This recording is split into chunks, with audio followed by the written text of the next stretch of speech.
Be alert. Parcels లో drugs తీవ్రవాదులతో bank లావాదేవీలు చేశారు అంటూ భయభ్రాంతులకు గురిచేస్తూ కోట్ల రూపాయల్లో కుచ్చుటోపి పెడుతున్నారు జాదుగాళ్లు. ఏ మాత్రం అనుమానం రాకుండా అచ్చం పోలీసుల్లాగా బిల్డప్ ఇస్తూ తమ ఐడి కార్డులని ఎఫ్ఐఆర్ కాపీలను పంపిస్తూ మోసాలకు తెగబడుతున్నారు. తాజాగా ఒక వ్యక్తికి ఫోన్ కాల్ చేసి అక్షరాల 30 లక్షలు దోచేశారు. తను ఉగ్రవాదులతో కలిసి జాయింట్ అకౌంట్ తీశారని, అందులో అనుమానాస్పద లావాదేవీలు జరిగినట్లు గుర్తించామని చెప్పారు. తన ల్యాప్టాప్ ని, ఫోన్ ని ఉగ్రవాదులు హ్యాక్ చేశారని భయపెట్టి డబ్బు గుంజేశారు.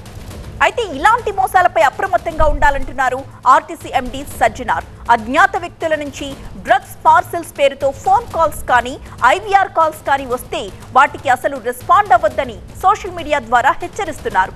వారికి ఎలాంటి వ్యక్తిగత వివరాలు ఇవ్వొద్దని చెప్తున్నారు. డ్రగ్స్ కేసని, ఉగ్రవాదులతో సంబంధాలని బెదిరించగానే భయపడిపోయి డబ్బులు బదిలీ చేయొద్దు, బీ కేర్ఫుల్ అంటూ పోస్ట్ చేశారు సజ్జనార్. ఫుల్ డీటెయిల్స్ అందించడానికి మా ప్రతినిధి జ్యోతి లైవ్ లో సిద్ధంగా ఉన్నారు. జ్యోతి,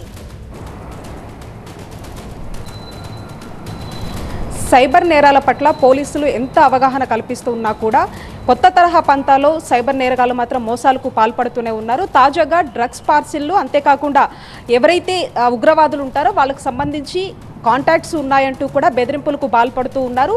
అమాయక ప్రజల నుంచి కొన్ని కోట్ల రూపాయలు కూడా వసూలు చేస్తూ ఉన్నారు. అయితే హైదరాబాద్కు సంబంధించినటువంటి ఒక వ్యక్తి ఎవరైతే పిహెచ్డి స్కాలర్ ఉంటాడో అతనికి సంబంధించి ఫోన్స్తో పాటుగా ల్యాప్టాప్ అంతా కూడా ఉగ్రవాద చేతుల్లో ఉండిపోయాయని చెప్పేసి నకిలీ పోలీసులమంటూ ఏ మాత్రం అనుమానం రాకుండా వాళ్ళ దగ్గర నుంచి 30 లక్షలకు పైగా కూడా వసూలు చేయడం జరిగింది. కేవలం ఈ ఒక్క వ్యక్తే కాదు, హైదరాబాద్ నుంచి చాలామంది, ఒకవైపు ప్రముఖ లాయర్లతో పాటుగా మరికొంతమంది విద్యావేత్తలు కూడా ఇందులో ఉన్నారు. విద్యావంతులు సైతం కూడా ఈ విధంగా డబ్బులు పెట్టి మోసపోతూ ఉన్నారనేది ఒకవైపు చెప్తూ ఉన్నారు. మరొకవైపు సోషల్ మీడియా ద్వారా కూడా ఎవరైతే ఈ విధంగా డ్రగ్స్ పార్సిల్ పేరిట లేదంటే ఉగ్రవాదులకు సంబంధించి ఈ విధంగా మీరు కాంటాక్ట్స్లో ఉన్నారు, అంతేకాకుండా వాళ్ళతో లింక్స్ ఉన్నాయి, వాళ్ళ అకౌంట్స్ అన్నీ కూడా జాయింట్ అకౌంట్స్గా ఉన్నాయని చెప్పేసి ఎవరైతే కాల్స్ చేసి బెదిరింపులకు పాల్పడుతూ ఉంటారో వాళ్ళని ఎట్టి పరిస్థితుల్లో కూడా నమ్మొద్దు, అంతేకాకుండా భయపడి డబ్బులు మాత్రం ఎట్టి పరిస్థితుల్లో ట్రాన్సాక్షన్స్ చేయొద్దు అంటూ కూడా ఆర్టీసీ ఎండీ ఎక్స్ ద్వారా కూడా ఈ విషయాన్ని ట్వీట్ ద్వారా వెల్లడించడం జరిగింది.